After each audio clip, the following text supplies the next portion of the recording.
जय हिंद साथियों, मैं करण स्वागत करता हूँ आपका एक बार फिर से आपके यूट्यूब चैनल टीचर। तो आज बटले सीरीज की हमारी 5th क्लास है। इसमें हम जानेंगे इंटीग्रेटिव लर्निंग के बारे में। ठीक है, तो एकीकृत अधिगम क्या होता है? सभी एकीकृत मतलब एक करके, तो सभी विषयों को एक साथ करके पढ़ाना इंटीग्रेटिव लर्निंग कहलाती है। तो सभी विषय को एक साथ करके पढ़ाना इंटीग्रेटिव लर्निंग कहलाती है। ठीक, जान लेते हैं ईवीएस में इंटीग्रेटिव में क्या कहा जाता है। ईवीएस में साइंस भी आ जाती है, सोशल साइंस और एनवायरनमेंट, इन तीनों को एक करके जब पढ़ाया जाता है तो वो ईवीएस की बुक में आ जाता है। ठीक, तो भाई ये ईवीएस किसका इंटीग्रेटेड है? साइंस, सोशल साइंस और एनवायरनमेंट का। पॉइंट है, बच्चा अपने पास पास का संपूर्ण, बच्चा जो है वह अपने आसपास का संपूर्ण वातावरण देखता है और किसी भी विषय को विज्ञान और सामाजिक विज्ञान में विभाजित नहीं करता। छोटा बच्चा है, वह अपने आसपास का वातावरण देखता है तो उसको ये नहीं पता चलता कि ये साइंस है या सोशल साइंस है, वह इसको ईवीएस ही समझता है। ठीक है, एज ए इन्वायरमेंट लेता है, वो समझता है कि ये तो सब ईवीएस का ही हिस्सा है। ठीक, नेक्स्ट पॉइंट है, कक्षा 3rd व 5th में ईवीएस की बुक में विज्ञान, सामाजिक विज्ञान और पर्यावरण शिक्षा की अवधारणाओं के उपयोग को एकीकृत करता है। तो जो कक्षा 3rd और 5th में जो ईवीएस की बुक होती है वो तुम्हारे उसमें विज्ञान भी होता है, सामाजिक विज्ञान भी और पर्यावरण शिक्षा भी, तीनों को मिलाकर तब जाके ईवीएस की बुक बनाई जाती है, एकीकृत किया जाता है। इन तीनों सब्जेक्ट को, विज्ञान और सामाजिक विज्ञान और पर्यावरण शिक्षा को एकीकृत करके ईवीएस की बुक बनाई जाती है। नोट पॉइंट है, इम्पोर्टेंट है बहुत। क्लास 1st एंड 2nd में ईवीएस जो है क्लास 1st एंड 2nd में नहीं पढ़ाई जाती, मतलब ईवीएस की कोई किताब नहीं होती है। क्लास 1 और क्लास 2 में ईवीएस की कोई किताब नहीं होती। ठीक है, ये पढ़ तो फिर नहीं होती है तो फिर ईवीएस को पढ़ाया कैसे जाता है? तो ईवीएस के कॉन्सेप्ट को मैथ्स एंड लैंग्वेज के माध्यम से कन्वर्ट कर दिया जाता है। तो ईवीएस के जो कॉन्सेप्ट होते हैं उनको मैथ और लैंग्वेज, भाषाएं हैं, हिंदी हो गई, इंग्लिश, इनके द्वारा कन्वर्ट करके समझाया जाता है ईवीएस को। तो ये याद रखना है कि क्लास 1st और 2nd में ईवीएस नहीं पढ़ाई जाती है और ना ही इसकी कोई बुक होती है। ठीक, समझा इसको कैसे जाता है? फिर इसको समझने के लिए मैथ के कॉन्सेप्ट का यूज होता है और अपनी भाषाओं का यूज होता है, इन द्वारा ईवीएस को पढ़ाया जाता है। अब नेक्स्ट देखते हैं नोट कर।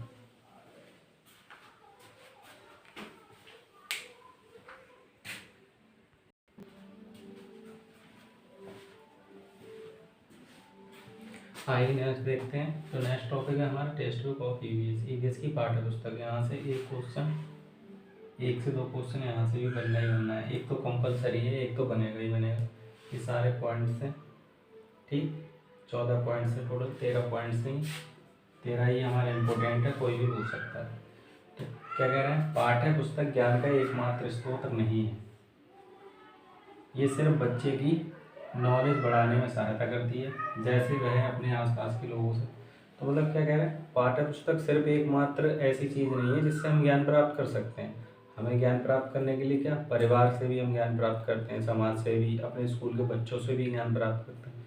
सब तो सिर्फ किताब ही ऐसी चीज़ तो थोड़ी ना है जिससे कि हम ज्ञान प्राप्त करते हैं। ज्ञान प्राप्त करने के लिए हमें क्या, परिवार भी जरूरी है, परिवार से भी ज्ञान प्राप्त, समाज से भी, अपने स्कूल के बच्चों से, दोस्तों से, सबसे ज्ञान सीखते हैं। तो सबसे पहली बात तो यही है कि पाठ्य पुस्तक सिर्फ मात्र एक स्रोत नहीं है जिससे कि हम ज्ञान प्राप्त करते हैं। ठीक, जैसे बच्चे अपने आसपास के लोगों से सीखता है, न्यूज़पेपर पढ़ के भी सीखते हैं हम कुछ, और स्कूल के बच्चों से भी सीखते हैं। ठीक, पहला पॉइंट हो गया। दूसरा पॉइंट क्या है कि पाठ्य पुस्तक विद्यार्थी और शिक्षक के बीच की कड़ी है। तो किताब बेसिकली क्या है, मान लो आप कहीं शिक्षक बनेंगे, टीचर बनेंगे, तो जब आपके पास किताब ही नहीं होगी तो आप बच्चे को पढ़ाएंगे क्या? तो किताब तो सबसे ज़रूरी है ना। तो स्टूडेंट और विद्यार्थी और शिक्षक के बीच, टीचर और स्टूडेंट के बीच बुक्स भी तो ज़रूरी है। तो टीचर और स्टूडेंट के बीच की कड़ी को क्या कहते हैं? बुक कहते हैं। किताब होना ज़रूरी है क्योंकि हम मान लो कुछ चीज़ें पढ़ा देंगे एक्स्ट्रा, लेकिन बेसिकली तो हम बुक्स का यूज़ करना ही पड़ेगा हमें। तो इस टीचर ये क्वेश्चन पूछता है कि विद्यार्थी और शिक्षक के बीच की कड़ी को क्या कहते हैं? तो बुक होती है हमारी, विद्यार्थी और शिक्षक के बीच की कड़ी क्या है? किताब होती है। पाठ्य पुस्तक बालक के अनुरूप होनी चाहिए। जो हमारी किताब है वो बालक के अकॉर्डिंग होनी चाहिए, जैसे बालक बच्चे को रुचि के हिसाब से होनी चाहिए पाठ्य पुस्तक। चौथा पॉइंट है हमारा, पाठ्य पुस्तक की भाषा सरल, सहजदार, रोचक होनी चाहिए। पाठ्य पुस्तक में सरल लैंग्वेज होनी चाहिए और रोचक पढ़ते हुए उसको आनंद आनी चाहिए। यही सब चीज़ें सही। 5वां पॉइंट है, पाठ्य पुस्तक आकर्षण होनी चाहिए। हमारी किताब वो आकर्षण होनी चाहिए जिससे कि बच्चे का पढ़ने में मन लगे, वो आकर्षित करे अपनी तरफ पढ़ने के लिए, ना कि ऐसी कठिन हो कि बच्चा पढ़ना ही नहीं चाहे। ठीक है, आकर्षण होनी चाहिए। छठा क्या, संपूर्ण संरचनाएं एक ही स्थान पर मिल जाती है। पाठ्य पुस्तक क्या होती है बेसिकली, यहाँ पे हर चीज़ एक ही स्थान पर मिल जाती है। जैसे चलो आप नदियाँ हो गई, पहाड़ हो गए, पेड़ पौधे जानवर सब एक ही जगह मिल जाना क्या होता है, यही तो हमारी किताब होती है। वैसे कहाँ मिल जाएंगी आपको सारी चीज़ें देखने के लिए, संपूर्ण संरचनाएं एक ही स्थान पर मिल जाती हैं, वही क्या कहलाती है, पाठ्य पुस्तक। अब पाठ्य पुस्तक कैसी होनी चाहिए, पाठ्य पुस्तक ऐसी होनी चाहिए जो पूर्ण ज्ञान से संबंधित होनी चाहिए। तो पाठ्य पुस्तक हमारी किस हिसाब की होनी चाहिए, जो हमें पिछले ज्ञान से रिलेटेड करे, तभी तो हम आगे की चीज़ों को समझ पाएंगे। जैसे तभी तो आपने देखा है कि थर्ड क्लास में, अगर आप फिफ्थ क्लास में हैं तो फोर्थ क्लास के चैप्टर्स भी वहाँ होते हैं। अगर फोर्थ क्लास में तो थर्ड क्लास के चैप्टर भी होते हैं। क्यों होते हैं, क्योंकि वो पूर्व ज्ञान से आपको रिलेटेड करते हैं, जिससे कि आप समझ पाएँ चीज़ें। फिर धीरे धीरे करके वो बढ़ाते जाते हैं लेवल, और धीरे धीरे हम समझते जाते हैं। 8वां पॉइंट है हमारा, रोजगार पर रखूँ। तो ऐसी बुक्स होनी चाहिए जिससे आगे चल के हमें रोजगार मिल सके। 9वां पॉइंट है, बालक के घर परिवेश से जुड़ी होनी चाहिए। बालक के घर परिवेश से जुड़ी होनी चाहिए, तो मतलब ऐसी बुक होनी चाहिए जो बालक के फैमिली से जुड़ी होनी चाहिए, जिससे समझने में उसको आसानी हो। घर परिवार से मतलब घर परिवेश से, जिसके उसके आसपास के, जो घर के आसपास चीज़ें होती हैं उनसे ऐसी रिलेटेड होनी चाहिए जिससे कि बच्चा समझ सके। पाठ्य पुस्तक लचीला होना चाहिए। नेक्स्ट पॉइंट है हमारा, तो हमारी जो किताब है वो लचीली होनी चाहिए, ना कि बहुत हार्ड। थर्ड क्लास के बच्चे को अगर आप हार्ड किताब दे दोगे तो वो कैसे पढ़ेगा। तो किताब लचीली होनी चाहिए जिससे कि बच्चा समझ के पढ़े, ना कि रटने की ज़रूरत ना पड़े। तो किताब इस हिसाब की होनी चाहिए जिससे कि बच्चे को समझ आ सके। लचीली होनी चाहिए, बोझ से कम होनी चाहिए, तो इतनी मोटी भी नहीं होनी चाहिए कि बच्चे को बोझ लगे किताब। मिडिल क्लास होनी चाहिए, मतलब मीडियम बुक होनी चाहिए जिससे कि बच्चा बोझ ना समझे उसको और पढ़े। नेक्स्ट पॉइंट क्या है हमारा, विषय वस्तु में कठोरता नहीं होनी चाहिए।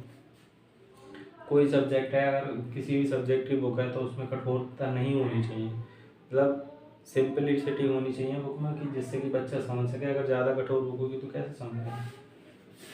दूसरा है उच्च चिंतन, सोच, छोटे समूह में चर्चा और अनुभव वाली गतिविधियों के अवसर देने चाहिए। तो ऐसी बुक होनी चाहिए जिससे कि बच्चा उच्च चिंतन कर सके, जिससे कि चिंता मतलब दिमाग अपना लगा कर उच्च चिंतन करे, सोचे। छोटे समूह में, ग्रुप लर्निंग में बच्चों से कम, बच्चे छोटे 2-2, 3-3 बच्चों के ग्रुप बना के सीखे, जिससे कि अगर एक को पता नहीं है दूसरे को पता है तो वो समझा सके चीज़ें। फिर एक दूसरे से अनुभव ले सके, जैसे मुझे नहीं पता दूसरे को पता है तो मैंने उससे सीख लिया। इस तरीके की अवसर प्रदान करने चाहिए हमें, ऐसी बुक्स होनी चाहिए, ऐसा पाठ्य पुस्तक हमें बनाना चाहिए जिससे कि ग्रुप लर्निंग हो। और ग्रुप लर्निंग सबसे बेस्ट होती है अगर हम 3-4 लड़के आपस में मिलके अगर पढ़ रहे हैं, तो अगर मुझे नहीं पता दूसरे को पता है, उसे पता नहीं तो मुझे पता, तो हम एक दूसरे से सीखते हैं। तो ग्रुप लर्निंग इसमें क्या होता है कि हम सीख लेते हैं, चीज़ें समझ लेते हैं, ना कि रटते हैं। नेक्स्ट और लास्ट पॉइंट क्या है हमारा, ईवीएस की पाठ्य पुस्तक बाल केंद्रित होनी चाहिए। बाल केंद्रित मतलब बच्चे के हिसाब से होनी चाहिए, सबसे मेन पॉइंट है। जहाँ पे बाल केंद्रित आ जाए समझो आपका वही आंसर होगा। तो क्योंकि हमें बच्चे को ही सर्वोपरि लेना है, तो बच्चे के हिसाब से ही चीज़ें लेनी पड़ेंगी। तो पाठ्य पुस्तक भी हमारी इस हिसाब से होनी चाहिए जिससे कि बाल केंद्रित, बच्चा उसमें इंटरेस्ट ले, और जिससे कि बच्चा अपने अंदर की चीज़ें एक्सप्लोर कर सके। जिससे एक्सप्लोर कर सके मतलब बाहर निकाल सके।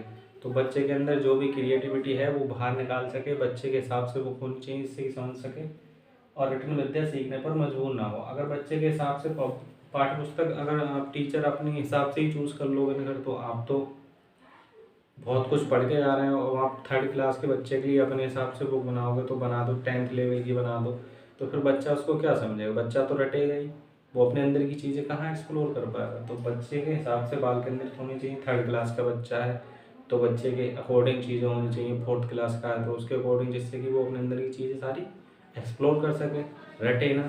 ठीक, तो ये सारे हो गए पॉइंट, ये सभी पॉइंट्स इंपॉर्टेंट है। टेक्स्ट बुक और रिव्यूज़ के पाठ्य पुस्तक से इतने ही पॉइंट आते हैं, एक एक पॉइंट नोट कर लीजिए। ठीक, नेक्स्ट टॉपिक देखते हैं अभी।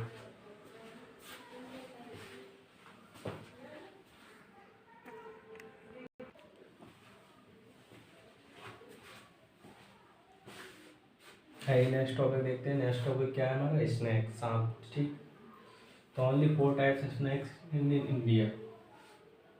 4 प्रकार के सांप हमारे भारत में पाए जाते हैं। सांप के 2 हेड टीथ होते हैं जिससे वह काटते हैं। सांप के आगे 2 दांत दिखते हैं, उनसे ही वो सांप काटते हैं, ठीक है। और सांप 80% सांप ऐसे होते हैं लगभग जिनके काटने से आदमी नहीं मरता। जैसे आपने देखा होगा गाँव में पहले ढाक रख के ठीक कर देते थे, तो 80 से 85% सांप ऐसे होते हैं जो ढाक रखने से ठीक हो जाते हैं। ढाक रखते हैं वो लोग और फिर थोड़े कट वट लगा के ठीक हो जाते हैं। फिर कुछ लोग होते हैं जो मर जाते हैं, तो वो 15% वो ढाक भाग का सिस्टम ऐसा ही होता है, उससे कुछ भी नहीं होता है, बस वो संतुष्टि देने के लिए होते हैं। क्योंकि अगर आपके 80-85% में से किसी उस सांप ने काटा है तब तो आप बच जाएंगे। अगर आपके जो 15% अदर 15-20% बचे उनने काट लिया तो डेथ हो जाती है। तो सांप काटने का सीधा इलाज यही है कि डिस्ट्रिक्ट में इंजेक्शन आता है जहर का, वही लगवाओ, ढाक भाग से कुछ नहीं होता, ठीक है। तो 4 प्रकार के पाए जाते हैं। कौन से होते हैं? शॉर्ट फॉर्म है इसकी CRCS, ठीक, CRCS से आखिर में। सी से कोबरा जिसमें नाम बाम आ जाते हैं। R इसको बोलते हैं रसल्स वाइपर, कॉमन क्रेट, और ऐसे सा स्केल्ड वाइपर। ये 4 प्रकार की वैरायटी इंडिया में सांपों की पाई जाती है। तो कुछ मोस्ट इम्पोर्टेंट क्वेश्चन है देख लेते हैं। पेट में HCl बनता है। HCl क्या होता है? हमारा एसिड होता है, जिसकी वजह से हमारे पेट का स्वभाव कैसा हो जाता है? एसिडिक हो जाता है। यदि हमारा ज़्यादा एसिडिक हो जाएगा तो गैस की समस्या हो जाती है, ठीक है। तो जूस क्या होगा? एसिडिक ही तो होगा। जब एसिड बन रहा है तो हमारे अंदर का पेट का जो वो होगा जूस, वो एसिडिक ही तो होगा। पेट का टेम्परेचर कितना होता है? 30 डिग्री सेंटीग्रेड। ये पढ़ते हैं पिक्चर प्लांट, ये इंपॉर्टेंट प्लांट है बहुत। ये एक ऐसा पौधा है जिसके ऊपर अगर कीड़े बैठ रहे हैं तो ये उनको खा जाता है। खा कैसे जाता है? ये खुला हुआ होता है, जब इसके अंदर एक ऐसी अच्छी खुशबू आती है इसके अंदर, जिससे कि कीड़ा कोई हो गया, कीड़ा कोई मधुमक्खी ले लो या कोई जैसे इसके अंदर जाता है खुशबू सूंघ के, और फिर ये ऊपर से बंद हो जाता है। इसकी पत्तियाँ इस तरीके से होती हैं, बंद कर लेती हैं, और बंद करने के बाद अंदर ही अंदर उसको ये खा लेता है। ये ऑस्ट्रेलिया तथा इंडोनेशिया में पाया जाता है, ये भी पूछ सकता है। इंडिया में कहाँ पाया जाता है? तो मेघालय में। पूछ लेगा पिक्चर प्लांट कहाँ पाया जाता है, तो कहाँ पाया जाता है? मेघालय में पाया जाता है, इंडिया में। ये क्या करता है? कीड़ों को खा जाता है। तो ऐसे ले देंगे कि वह कौन सा पौधा है जो कीड़ों को खा लेता है, तो कौन सा होगा? Pitcher plant. याद रखना, बहुत ही बार पूछा गया है ये क्वेश्चन। अब यही है कमांडर वाहिदो प्रिंस। कमांडर वाहिदो प्रिंस कहाँ की थी? कौन थी? ये इंडियन नेवी में डॉक्टर है। ये लेडीज थी जो इंडियन नेवी में डॉक्टर। ये पहली महिला है जिन्होंने परेड लीड किया था। ये पहली महिला थी जिन्होंने परेड लीड किया था। ये थी कहाँ की? जम्मू कश्मीर की रहने वाली थी। जम्मू कश्मीर के किस डिस्ट्रिक्ट की रहने वाली थी? तो थाना मंडी जिले की ये रहने वाली थी, ठीक। इतने इंपॉर्टेंट क्वेश्चन हो गए, देख लो। और नेक्स्ट क्वेश्चन करते हैं। पिक्चर प्लान जरूर याद रखना।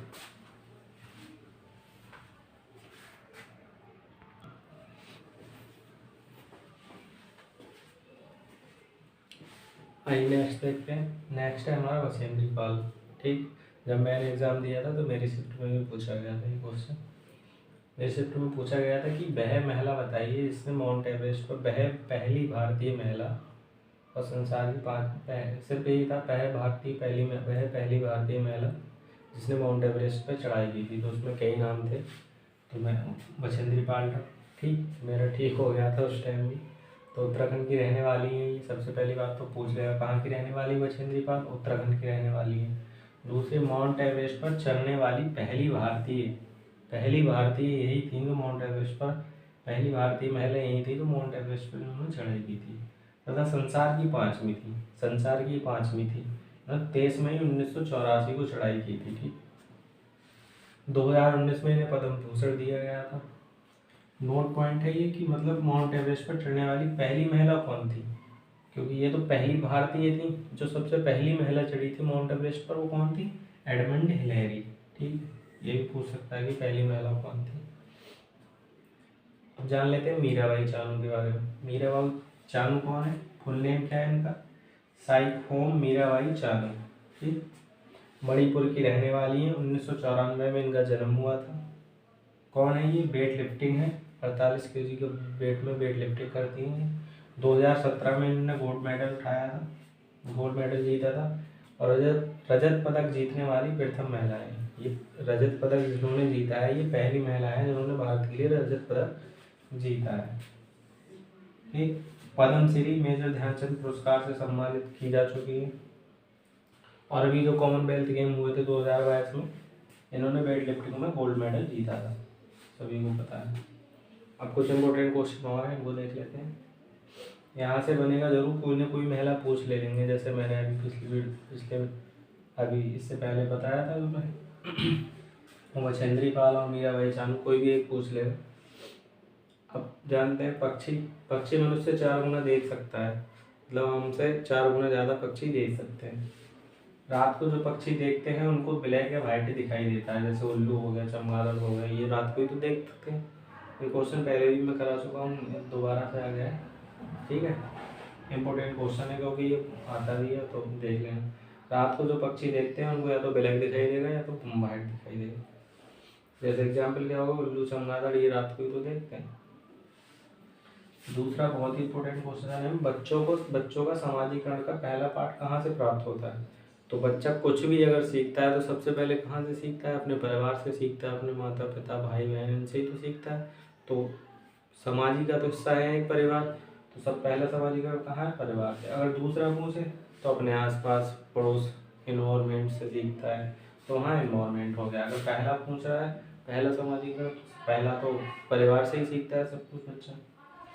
मानव रुधिर वर्ग की खोज किसने की थी, लैंडस्टीनर ने, ये भी पूछ सकते। जालम एक कैसा ऊतक है, जालम एक सरल ऊतक नहीं है। वहाँ ऑप्शन देगा कि जालम सरल ऊतक है या सरल ऊतक नहीं है, तो क्या होगा, जालम एक सरल ऊतक नहीं है, ना ही जटिल है ना ही सरल है, कैसा भी नहीं है। ठीक, सरल ऊतक नहीं है। कुरैन कैसा है, कुरैन क्या चीज़ होती है, कुरैन सिनकोटा प्लांट से प्राप्त होता है। हमें ये पूछते हैं, कुरैन ये दवा होती है जो हमारे फीवर में काम आती है। तो पूछते हैं कुरैन कहाँ से प्राप्त की जाती है, तो कुरैन सिनकोटा प्लांट से प्राप्त की जाती है। सिनकोना प्लांट से नामक एक पौधा होता है, उससे ये दवा प्राप्त की जाती है। ठीक, अब नेक्स्ट देखते हैं, नोट कर लो, लास्ट क्लास होगी आज हमारी।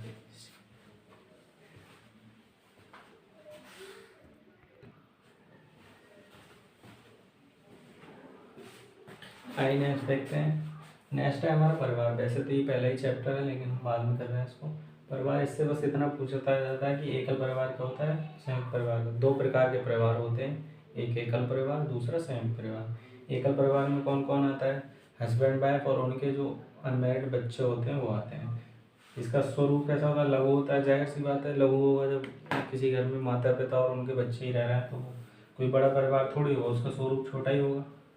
पति पत्नी तथा उनके अविवाहित बच्चे रहते हैं। संयुक्त परिवार में क्या बड़ा होता है, इसमें सभी लोग मिलजुल कर रहते हैं। इसका स्वरूप कैसा होता है, बड़ा होता है। इसमें 2-3 पीढ़ियों के सदस्य रहते हैं, जैसे माता पिता, पुत्र पुत्री, भाई बहन और चाचा चाची, दादा दादी, सभी ताऊ ताई, सब इसमें ही रहते हैं। ठीक, संयुक्त परिवार ये सब बड़ा होता है। इनके कुछ फायदे भी होते हैं तो कुछ नुकसान भी होते हैं। दूसरा, खेती से हमारा पूछा जाता है, तो बीटी कल्चर के लिए क्या कहते हैं, अंगूर की खेती के लिए क्या कहते हैं, बीटी कल्चर। सेरीकल्चर हमारा क्या होता है, रेशम कीट के लिए। वर्मी कल्चर हमारा क्या होता है, केंचुआ जो किसान का मित्र किसे कहा जाता है, केंचुआ को ही तो कहा जाता है। तो वर्मी कल्चर क्या होता है हमारा, केंचुआ से। एवी कल्चर में क्या होता है, हमारी मधुमक्खी जो कीट होती है। और पीसी कल्चर मछली। और हॉर्टिकल्चर क्या होता है हमारा, बागवानी से रिलेटेड जो वन लगाए जाते हैं, तो वो हॉर्टिकल्चर होता है। ठीक, तो याद रखिए इसमें सेरीकल्चर और वर्मी कल्चर बहुत इंपॉर्टेंट है। जो रेशम कीट, सेरीकल्चर पूछे, रेशम कीट से क्या रिलेटेड है, सेरीकल्चर, और वर्मी कल्चर से केंचुआ। ठीक, नृत्य देख लेते हैं हम, डांस हमारे। डांस के बारे में, बिहू कहाँ का डांस है, असम का। ओणम कहाँ का डांस है, केरल का। पोंगल कहाँ का डांस है, तमिलनाडु का डांस है हमारा। और चरकुला नृत्य कहाँ का हमारा, उत्तर प्रदेश का। और उत्तर प्रदेश का कौन सा, नौटंकी भी उत्तर प्रदेश का।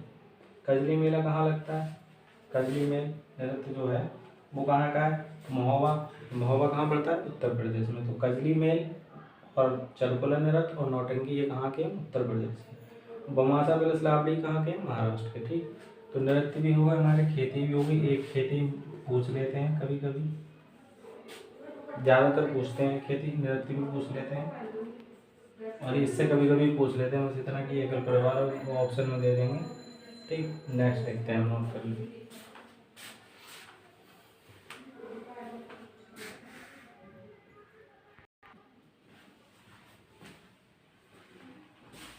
आइए नेक्स्ट देखते हैं। नेक्स्ट हमारा क्या है, शास्त्रीय नृत्य। शास्त्रीय नृत्य हमारे कितने हैं, 8।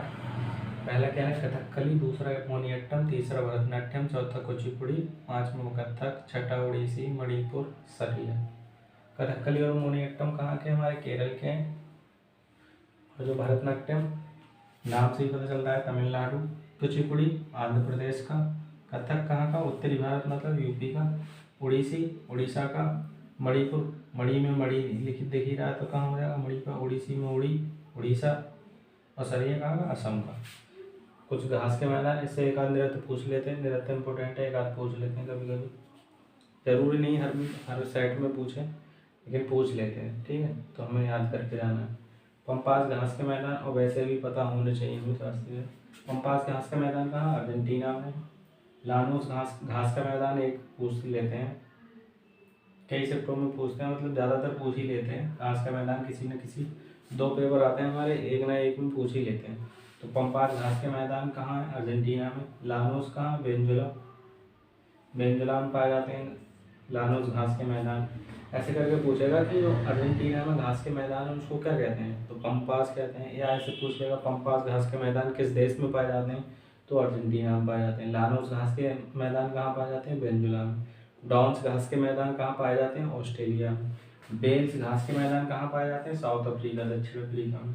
पुस्ताज घास के मैदान कहाँ पाए जाते हैं, हंगरी। और जो स्टेपीज इम्पोर्टेंट है, स्टेपीज घास का कहाँ पाया जाता है, यूक्रेन में। ये तीनों तो बहुत ही इम्पोर्टेंट है, ज़्यादातर ये पूछे गए। अब हमारे कुछ मापन इंस्ट्रूमेंट्स हैं, ये भी पूछ लेते हैं एक दो, और सेकंड पेपर में तो पूछ ही लेते हैं, आर्द्रता वाले ईवीएस में ही पूछते हैं।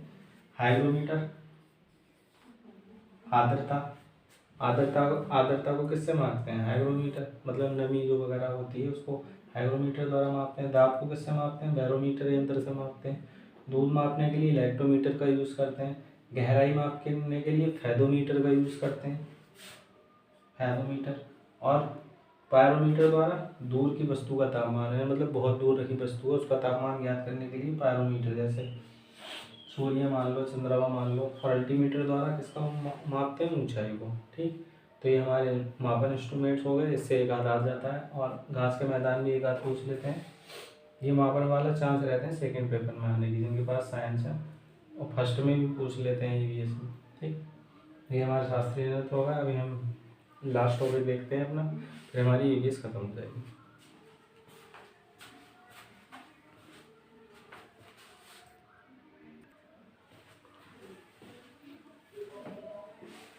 आइए ईवीएस की और लास्ट क्लास के लास्ट टॉपिक देखते हैं, ठीक है। तो क्या है, पीएच स्केल की खोज किसने की थी, सॉरेंस ने। पीएच स्केल की वैल्यू क्या होती है, 0 से 14। पीएच मान हमारे क्या होते हैं, 0 से 14 होते हैं। कहीं ऑप्शन में 1 से 14 हो तो बच्चे 1 से 14 कन्फ्यूजन में लगा देते हैं। तो पीएच वैल्यू हमारी 0 से 14 के बीच होती है, ठीक है, ये बात याद रखना। 0 से 7 कौन से होते हैं, 7 से जो नीचे होते हैं वो एसिड होते हैं, अम्लीय होते हैं। और 7 से ऊपर जिसकी पीएच वैल्यू होती है वो कौन से, बेसिक होते हैं, क्षारीय होते हैं, ठीक। ये पूछ लेते हैं, जाइलम फिलोएम बार बार पूछते हैं क्या होता है। तो जाइलम से क्या होता है, जल प्लस खनिज का सम्मेलन होता है। मतलब जल हमारा कहाँ होता है, नीचे जमीन में ही होता है। पेड़ जल कहाँ से लेता है, जमीन से लेता है। और खनिज भी हमारे किससे मिलते हैं, मिट्टी से। तो जो जल और खनिज ले जाने का कार्य कौन करता है, जाइलम करता है। तो पेड़ से नीचे से तो जाएंगे ऊपर पत्ते की तरफ, तो नीचे जड़ से पत्ते की तरफ क्या होता है, जल और खनिज को पूरे पेड़ तक पहुंचाने का कार्य कौन करता है, जाइलम करता है। और फ्लेम द्वारा क्या होता है, ये भोजन का संवहन करता है, ये पत्ती से पूरे पेड़ तक आता है। फ्लेम क्या करता है हमें, फिर पेड़ पौधे क्या करते हैं हमारे, प्रकाश संश्लेषण द्वारा भोजन बनाते हैं। फिर उस भोजन को फ्लेम द्वारा पहुंचाया जाता है पेड़ से, पत्तियों से, और नीचे तक पहुंचाने का काम कौन करता है, फ्लेम। तो जाइलम क्या करता है, खनिज और लवण को, खनिज और जल को पूरे पेड़ तक पहुंचाता है जमीन से जल और खनिज लेता है। हमारे ज़मीन में कई साल के मिनरल्स हैं, खनिज हैं कई प्रकार के। तो जाइलम क्या करता है, उनको लेता है, जल को और खनिज को, और पूरे पेड़ तक पहुंचाता है। ऐसे ही फ्लोएम क्या करता है, जो प्रकाश संश्लेषण द्वारा भोजन बनाता है, तो पूरे भोजन को क्या करता है, वो पत्तियों से लेकर जड़ तक पहुँचाने का कार्य फ्लोएम करता है, ठीक, समझ गए। अब इम्पोर्टेंट तने पूछ लेता है हमारे, तने कई बार आते हैं। तो तने की ट्रिक है, हद कर दी आपने, ठीक। हा से क्या हो गया हल्दी, हल्दी भी हमारी तने में आती है। दा से अदरक, अद, दा, अद, अदरक, अदरक भी हमारी तने में आ गई। कर दी केसर, केसर, का से केसर, केसर भी हमारे तने में आती है। और दी हमारा इसमें कोई यूज़ नहीं है इसका, बस सेंटेंस बनाने के लिए। आ से आलू, आलू भी हमारा तने में आता है। और पा से प्याज, तो प्याज, आलू, केसर, अदरक, हल्दी, ये सारे हमारे तने होते हैं। इन्हीं में से एक तना पूछा जाता है, मोस्टली पूछ लेते हैं ना। और वायरस से होने वाले रोग क्या होते हैं, ये भी पूछ लेता है कभी कभी। तो इसकी भी ट्रिक है, पंडित का टिक न्यू है, पंडित का टिक न्यू है, याद रखना है कि पंडित का टिक न्यू है। तो पा से प्लेग, डी से डिप्थीरिया, ता से तपेदिक मतलब टीबी। और टीबी के लिए किस टीके का यूज होता है, बीसीजी का टीका। और पूछ लेगा टीके के लिए किस टीके का यूज होता है। का से काली खांसी, और न्यू से निमोनिया, और हास है से हैजा। ठीक, तो याद रखना ये वायरस से होने वाले रोग हो गए हमारे। मनुष्य की सबसे लंबी कोशिका, लास्ट क्या मनुष्य की लंबी, इसकी सबसे लंबी कोशिका कौन सी होती है, तो सबसे लंबी कोशिका होती है हमारी न्यूरॉन, जो हमारे मस्तिष्क में पाई जाती है। ठीक, तो ईवीएस के जो जितने भी इंपॉर्टेंट क्वेश्चन बन सकते थे सीटेट के लिए वो मैंने करा दिए हैं। अब मैं ये सारी क्लास कंबाइन करके आपके लिए दे दूँगा। तो मैं सोच रहा था कि बहुत टाइम लगेगा, लेकिन ये जल्दी जल्दी सिर्फ इसलिए ख़त्म हो गई क्योंकि मैंने बोर्ड पे लिख के आपको समझाया है। तो अब मुझे भी प्रॉब्लम होती है, अगर मैं यहाँ लिखता डायरेक्ट आके तो फ़ोन से वीडियो बना रहा हूँ तो अपलोड करने में भी दिक्कत होती है, फिर लिखने में ज़्यादा टाइम चला जाता है। और आपको क्या करना है, टाइम भी बचा है नहीं, तो आपको तो जितना टाइम बच सके तो उतना ही। तो बस ये लगभग 1.5 से 2 घंटे की वीडियो मैराथन बन जाएगी। आप चाहें तो नोट करना, वरना 2 बार देख लेना, बस काम हो जाएगा। 2 बार देख लेना प्ले करके और आराम से काम हो जाएगा। तो इससे ज़्यादा नहीं तो आप पूरी मैराथन से 20 बाइस तो ले ही आएंगे। अभी तो ये ऐसे ही डालूंगा मैं, बाद में मैराथन कंबाइन करके डाल दूँगा। तो 20 बाइस नंबर तो आप ईवीएस में ले ही आएंगे। ठीक, और अगर आपको लगे कि हाँ वीडियो अच्छा है तो लाइक ज़रूर करना और शेयर करना अपने दोस्तों के साथ।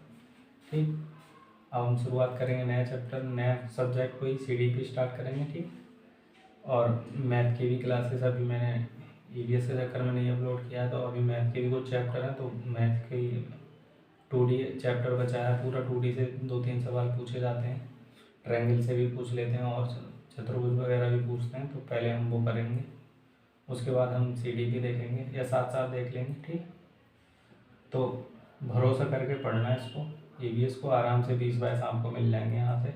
बाकी यहाँ पॉजिटिव चीज़ें वही हैं जो एनसीएफ हो गया, एनसीएफ द्वारा जो चीज़ें लागू की गई हैं, एनसीएफ को ध्यान में ज़रूर रखना है। एनसीएफ मतलब पॉजिटिव बाल केंद्रित शिक्षा, जिस ऑप्शन में बच्चे को ज़्यादा दिया जाए, बच्चे को प्रायोरिटी दी जाए, तो वही ऑप्शन तुम्हारा सही हो। बच्चे के हिसाब से हमें सारी चीज़ें करनी है। ठीक, तो मिलते हैं नेक्स्ट क्लास में, तब तक के लिए हंसते रहिए, मुस्कुराते रहिए।